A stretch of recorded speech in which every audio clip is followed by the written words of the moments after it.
Hi, everyone. I'm Lauren Conlin from Los Angeles Magazine. Don't mind me, I'm just freezing over here. I just returned home from Luigi Mangione's very pivotal federal hearing, and I wanted to jump on a live stream to sort of talk about it, go over the judge, her filing and her decision on this, and also just go through the original indictment. But I just realized I did not tweet this out anywhere, so maybe I should quickly do that. Just give me 1 minute. 1 minute, 1 minute. Here we go. Okay. Now now I'll share it. I'm so I guess last minute unprepared. Here I'll say live now. All right. Tweeting this out, and then we'll go over the decision, both of the decisions by the judge regarding the counts 3 and 4 with the death penalty, and also the backpack, which I saw that coming. I could have told everybody that she would allow the backpack in. Okay, let's post this, and then we'll get to it. And I'm going to see if I can, I'll contact an attorney halfway through to see, or I'll see if Garagos is around to weigh in on any of this, because it is pretty crazy. I mean, I will say this, the count 3 against Luigi, I'm not going to say the actual words. I don't want to get banned from YouTube, but that's the only red rum count that he had. It was red rum through the use of a firearm. And yeah, now that is gone. So, all right, just tweeted this out. All right, let's first, I'm going to pull up the original indictment here. All right, which now, they've got to get this updated. Okay. Let me know if you guys can hear me okay as well. Just make sure I'm not shouting. Just say it in the comments if I'm speaking too loud. Okay, so this is the original indictment here. Now count 1 and count 2, these are the charges that are sticking. Let me go down to count 3 and count 4, which we know now the judge just dismissed these. She did say, however, the government has until February 27th if they would like to appeal this. And look, if you ask me, I would say that the AUSA is handling the case.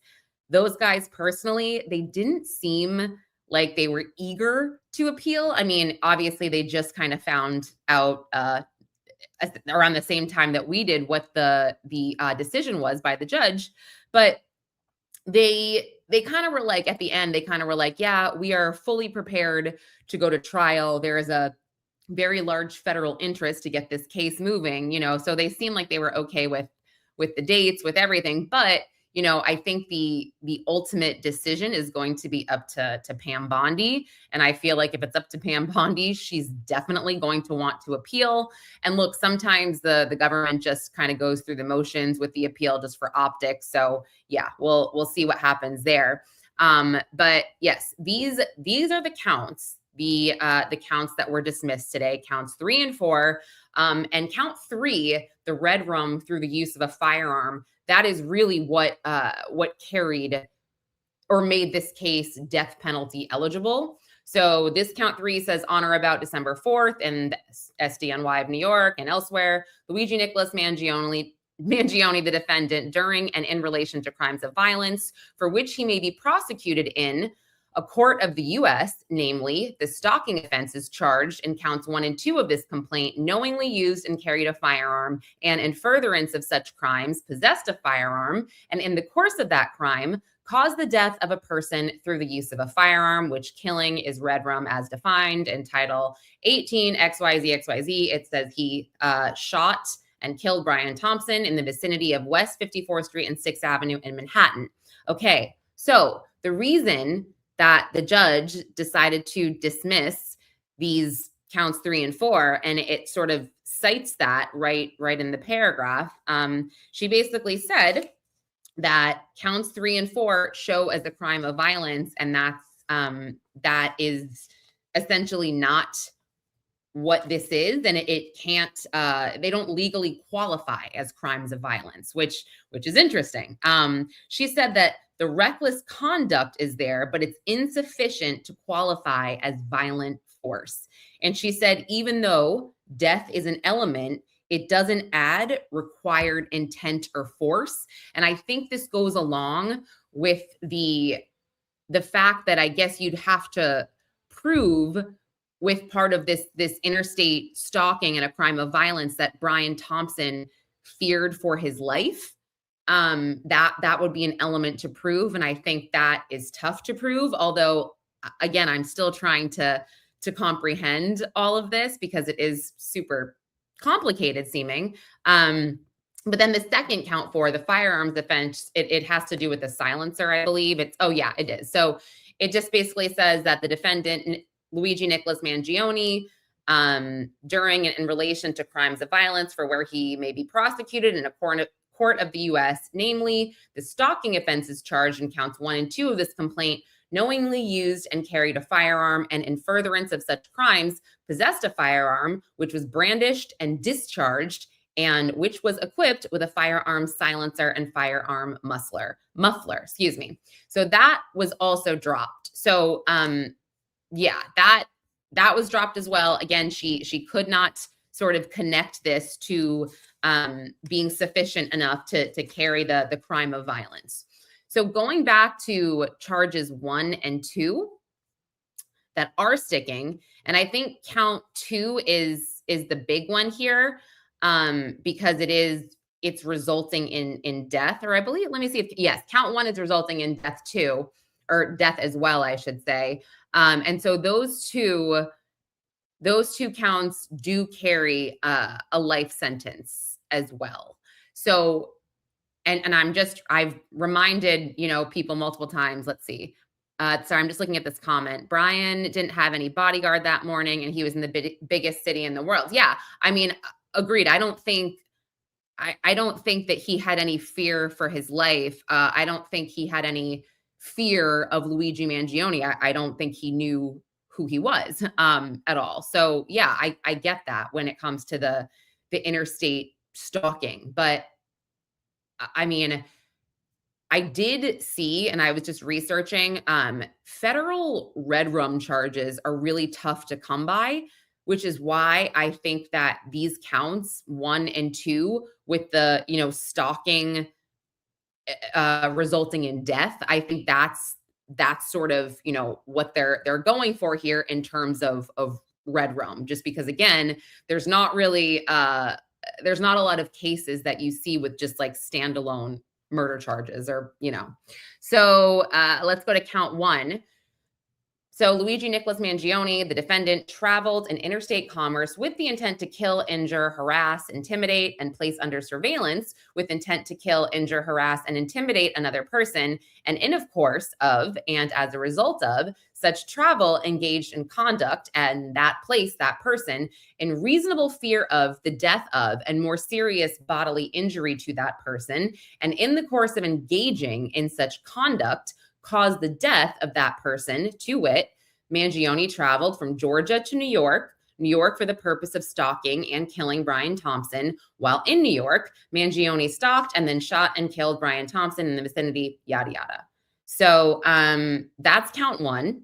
And then this is count 2, stalking with the use of interstate facilities. So from at least in or about November 24th, 2024, actually, I'll skip that part. You guys have heard that before. The defendant, Luigi Nicholas Mangione, with the intent to kill, injure, harass, intimidate, and place under surveillance with the intent to kill, injure, harass, and intimidate another person, used an electronic communication service and electronic communication system of interstate commerce and a facility of interstate or foreign commerce to engage in a course of conduct that placed the person in reasonable fear of death and serious bodily injury to that person, and in the course of engaging in such conduct, caused that person to wit, or caused the death of that person, to wit, Mangione used a cell phone, interstate wires, interstate highways, and the internet to plan and carry out the stalking, shooting, and killing of Brian Thompson in the vicinity of blah, blah, blah.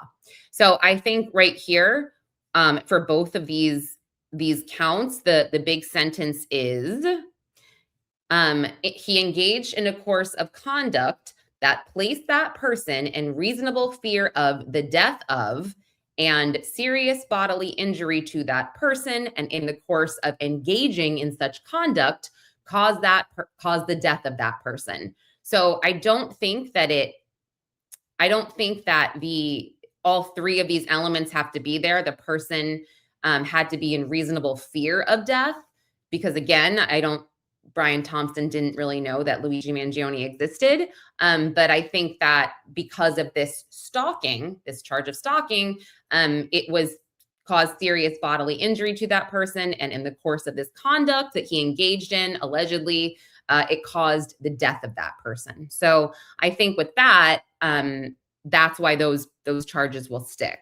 So let's see. Let me see. I don't know this person. I'm a terrorist. Another stupid effing woman. I don't know shit. I'm so confused. I'm reading from an indictment. But thanks so much for being here. Let's see. I can see the defense using the threats Brian had received before. In my opinion, Luigi didn't send any of them. You know, it's interesting. Like that hasn't come up in any of the hearings. And it definitely hasn't really come up in any discovery that I've seen. So let's see.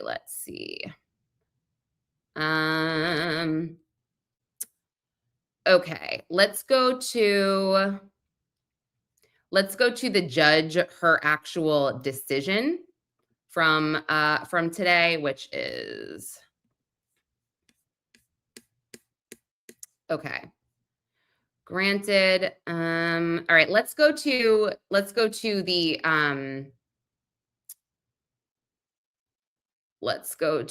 counts 3 and 4 that we're talking about, and then we'll get to the backpack. Oh, let's see.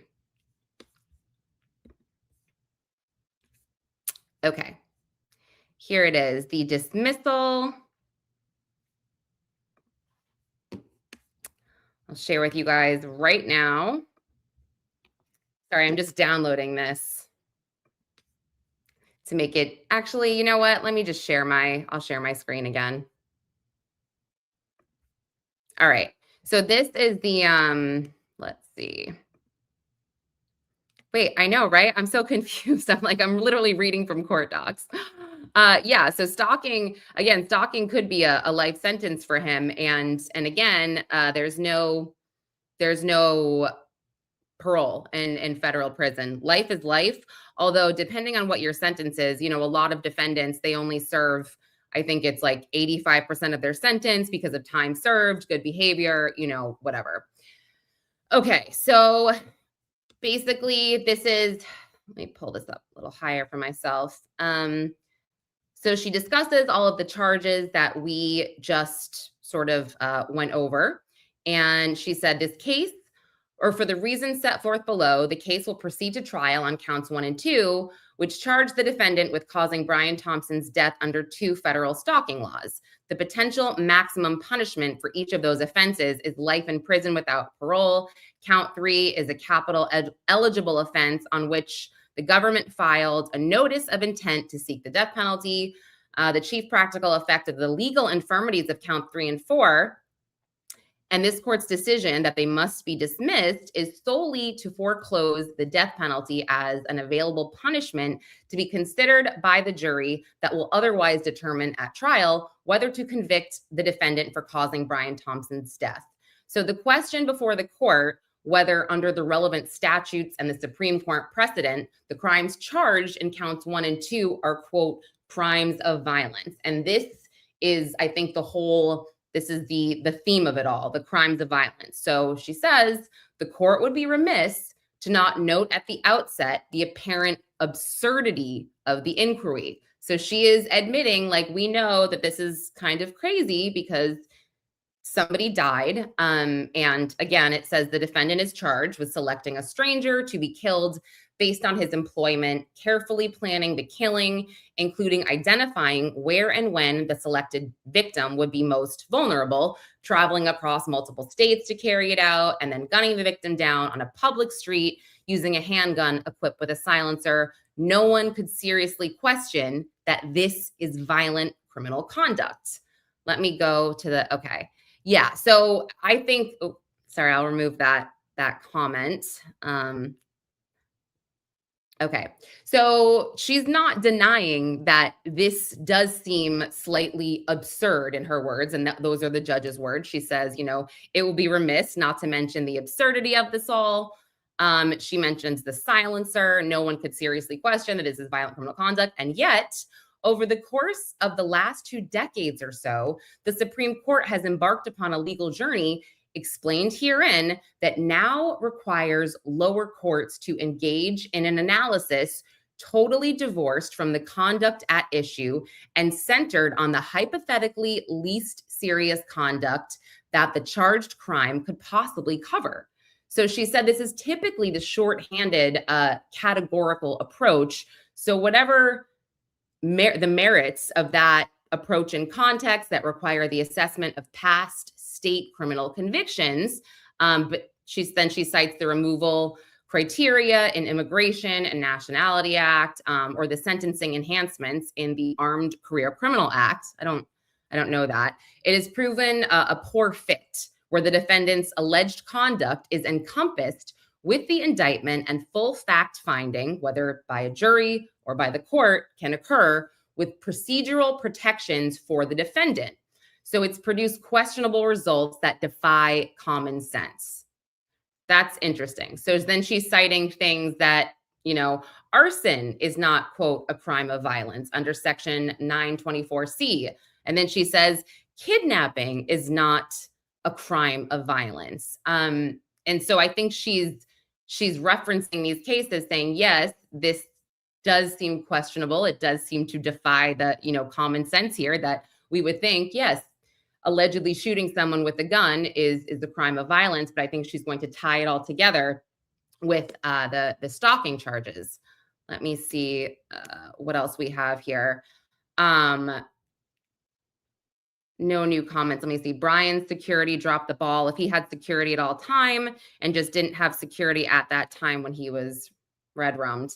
Yeah, I don't know. I'm not actually sure if he walked around with security at all times. If he did, it is interesting that he didn't that morning. I'm not sure.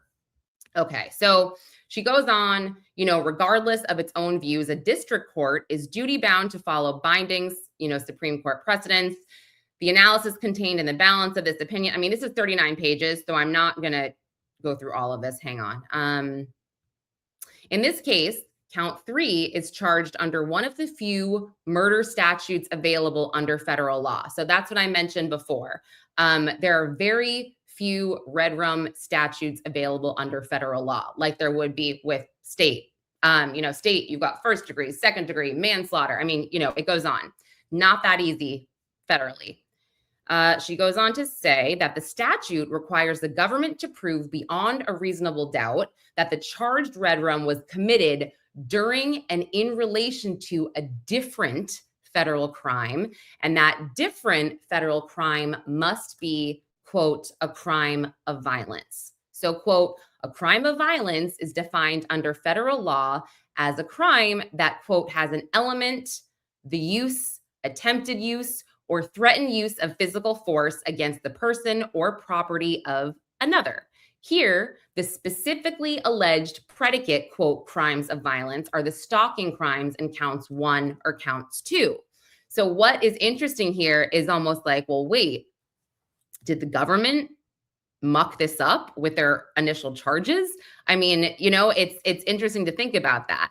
If they had charged him differently, or if they had added these charges to a different predicate besides, the interstate stalking, would there be another situation? I don't know the answer to that, but I'm sure that it's possible.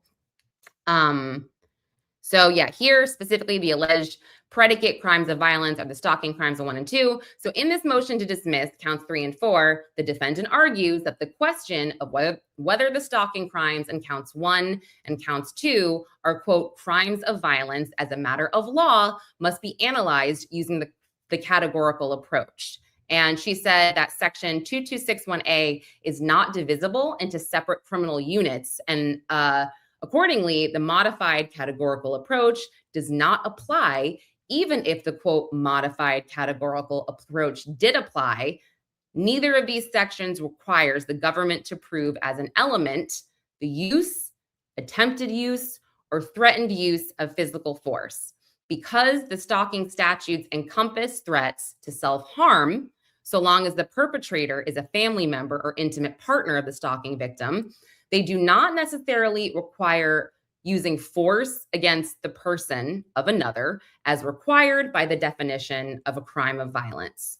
So in response, the government agrees that for counts 3 and 4 to stand, counts 1 and 2, excuse me, must meet the statutory definition of crimes of violence and agrees that the categorical approach to this inquiry is mandated by the Supreme Court precedent.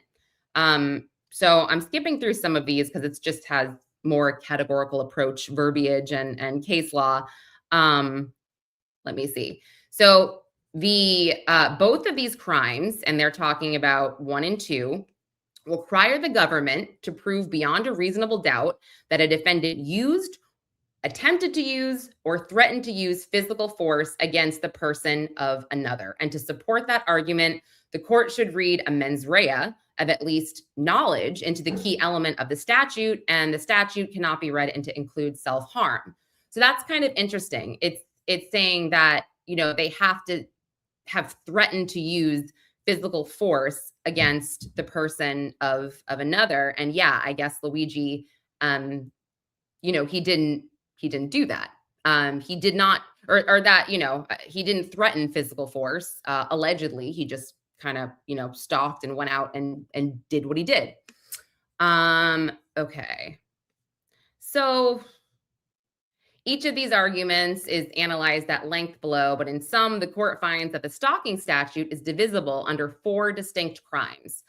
So we've got that accordingly, the modified categorical approach must be used, that neither of the charged stalking crimes necessarily requires the government to prove use of force, as the Supreme Court has defined it in large part, because the only element that could potentially satisfy that standard can be committed recklessly, which does not meet the standard. The penalty element of death resulting does not change the analysis, and this is counts 1 and 2, stalking resulting in death, does not change the analysis because it likewise does not require the necessary mens rea.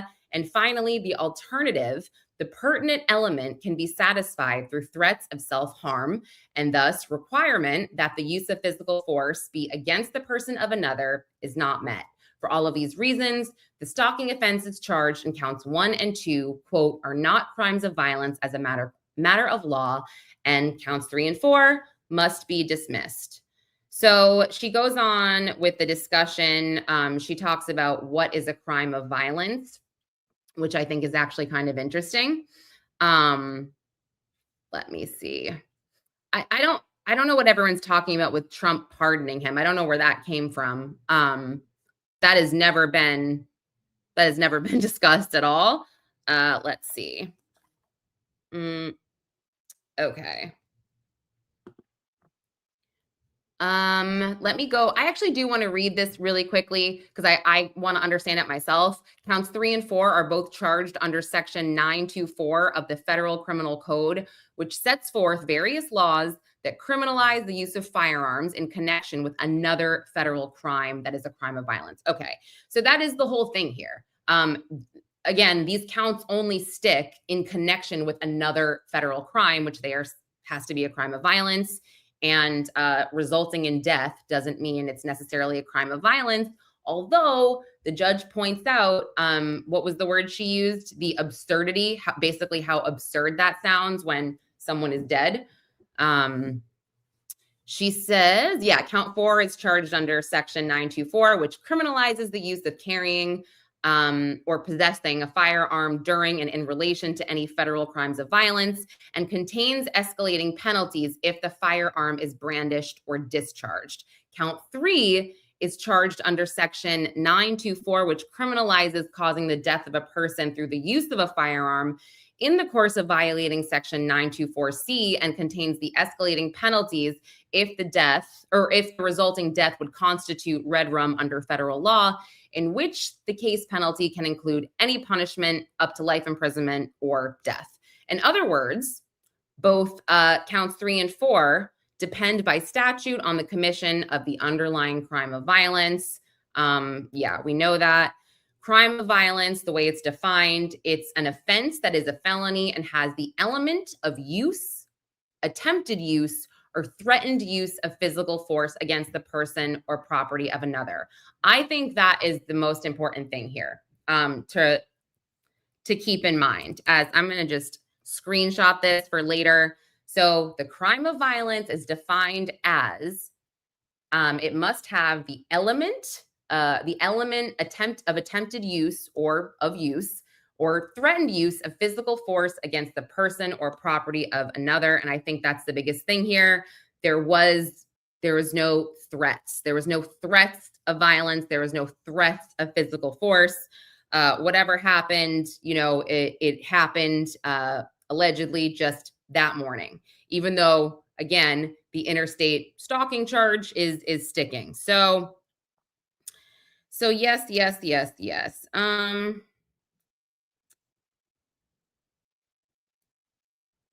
I'm trying to figure this out. Okay. I'm just looking to see so now I'm looking at my notes from the actual hearing. I'll just make this a little bit smaller. You know what? If you guys are interested, let me actually play this. The lawyers spoke outside of court this morning. So I will play that really quickly. Their reaction. And they also kind of discuss what happened at the MDC yesterday with the Minnesota man who was arrested. Okay, let's get this up.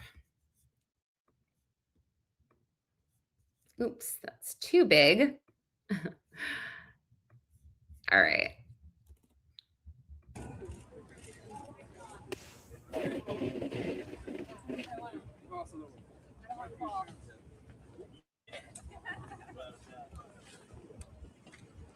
Good morning, good afternoon, everyone.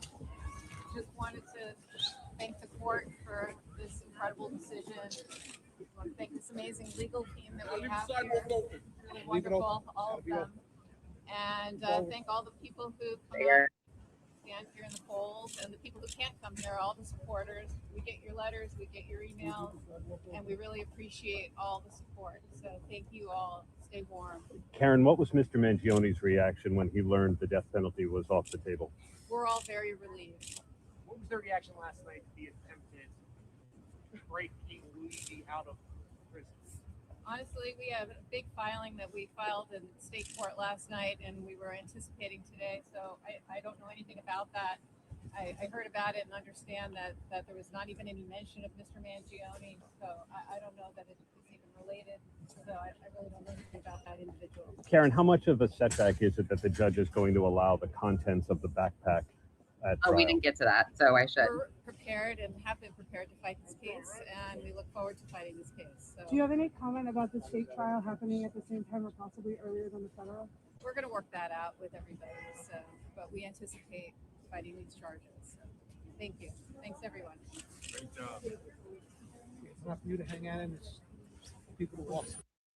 Okay, so that's what she said outside of court. And by the way, as far as the Minnesota guy that allegedly tried to spring Luigi from the MDC, she's correct. Luigi's name was not mentioned in the complaint. However, a law enforcement source did explain to press and the media what happened, and that Luigi's name was used when he kind of entered in and said the inmate that he was he said he had a court order signed by a judge to release this inmate. And so the law enforcement source did relay that to press and say, yeah, it was Luigi. However, again, Luigi's name was not mentioned in the complaint. And I'm sure that is also by design, because I think that would infringe on Luigi's right maybe to a fair trial.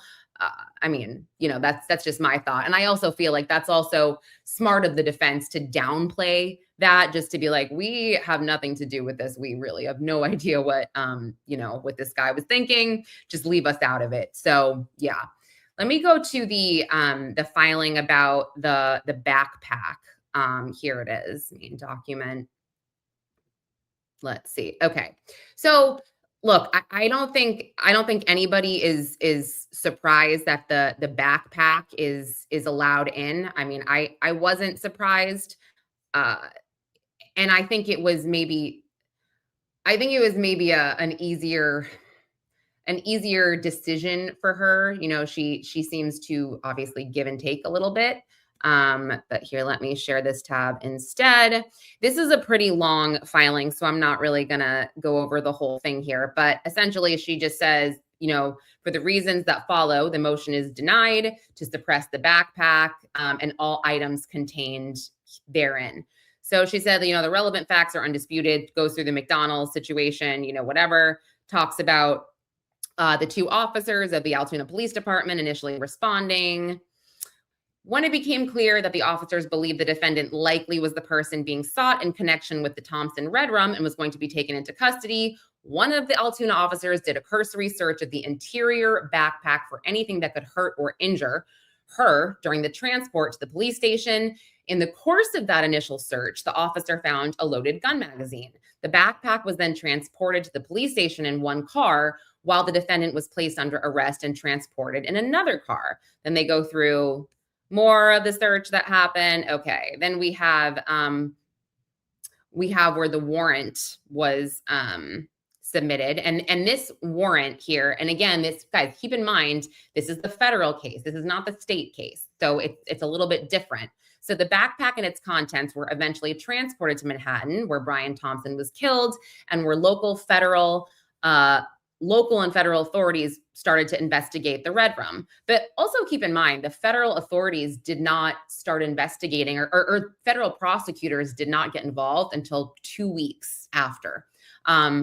And here we go. On December 16th, 2024, the U.S. Attorney's Office for the SDNY applied for a search warrant to search the entirety of the backpack and its contents, including any written materials obtained or contained therein.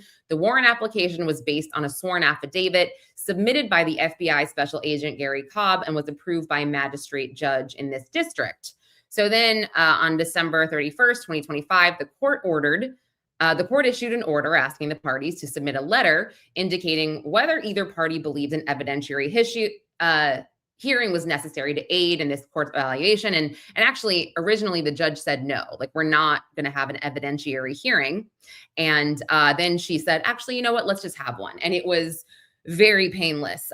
It was only an hour long. We only heard from one Altoona police officer, and he wasn't even there that day. And it was just to go over, their policies there. I think he was a lieutenant, if I'm remembering correctly, but it's different because, again, the federal government didn't really get involved in this case until 2 weeks after the state did, or I should say the NYPD did, and obviously Pennsylvania. So, there you have it. You saw the way that the warrant or the backpack was contained, and then you saw that the federal government did get a warrant to, handle all of these items, review all these items, and it was granted. So I kind of felt like, again, she wasn't going to suppress anything federally. But when it comes to the state case, I feel like, Judge Caro is not going to make a decision until May, which is crazy. But I think he could go either way because both sides made really, really relevant arguments here. And I really do think it's just going to, when I say it will depend on the judge, obviously it's going to depend on the judge, but I just mean it's going to depend on the way he interprets some of the case law. And it's crazy. It was very, very complicated. So let me go back to this. Okay, so court held the suppression hearing. Yeah, we know. Talks about Chief Snyder, who was there, didn't participate in any way in Mangione's arrest. He testified working about his experience as and the training. Okay. So the defendant argues that the backpack search that occurred at the McDonald's was not a valid search incident to arrest because the bag was no longer accessible to the defendant at the time it was searched. So that is that's also the state argument. Was the backpack in grabbable distance from Luigi? And, maybe I blocked a lot of it out because it was just such a long 3 weeks, but the backpack seemed to move a lot. The officers they took it at one point, they moved it away from him, they put it behind him on a table or something like that. And so I think that it was argued frequently that the backpack was moved. He couldn't reach it. So, they should have never searched it. That was a really big part of that argument. So, let me go back here. So yeah, they're saying it was no longer accessible to the defendant at the time it was searched, and that the purported safety search before transport was either a ruse or exceeded the permissible bounds of a pre-transport safety search. And this goes back to the defense arguing that, look, you guys only searched that backpack because you knew he was wanted for this red rum in New York. If this was just a regular old arrest, where he was arrested in Pennsylvania for like the falsifying an ID, they're like, if this was a regular old arrest, like that would have never happened. You would have never searched it. And they're arguing like, yes, we would have. We would absolutely search the backpack of somebody who was just arrested. And that's part of our protocol. So big part of the argument there. The defendant also argues the inventory search of the backpack done at the police station was not valid because the purported inventory search was in fact a ruse for an evidentiary search, exceeded the permissible scope of an inventory search by, for example, reading the contents of certain writings covered from the backpack, and otherwise it did not follow established procedures. So finally, the defendant argues that the inevitable discovery exception should not apply because the exception would have to be based on a permissible inventory search, and the officers of the Altoona Police Department did not conduct a proper inventory search. The government argues in turn that the backpack and its contents are admissible under several exceptions to the warrant requirement, including the search incident to arrest, pre-transport safety search, and an inventory search at the police station, and in the alternative, inevitable discovery arising from a combination of an inventory search and the December 16th federal search warrant, which did not rely on any information gleaned outside of these permissible circumstances or activities. I'm sorry. So yes, it's clear. The judge obviously ruled with government here and basically said, nope, it was lawfully searched. And not only that, the federal government waited, they got their search warrant. One has nothing to do with the other. Yeah, this is another 43 pages and it has some exhibits as well. Yeah, here are the exhibits. These are just this is, the black backpack identified. This is the application for a warrant by the government. Yeah, this part, I don't think we really need to go over this part. Let's see. I am getting a call. 1 second. Let me see. Hey, how are you? I'm good. I'm actually, I'm doing a live stream, but you're not on speaker or anything. I just am picking this call up. So yeah. But sorry, you got my text. Yeah, that would be great. And anything you want to add, that would be awesome just for the story I'm about to file. From Luigi this morning. Just thoughts. Yeah. All of that. Cool.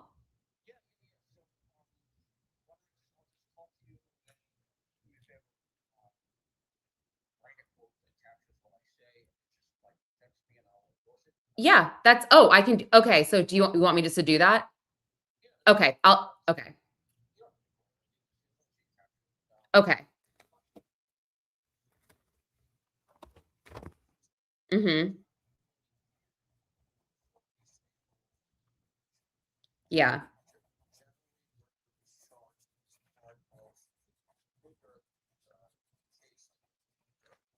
Okay.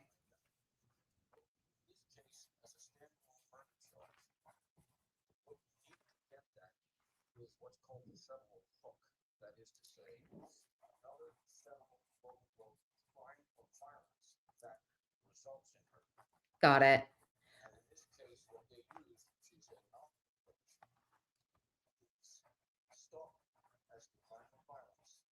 Hmm.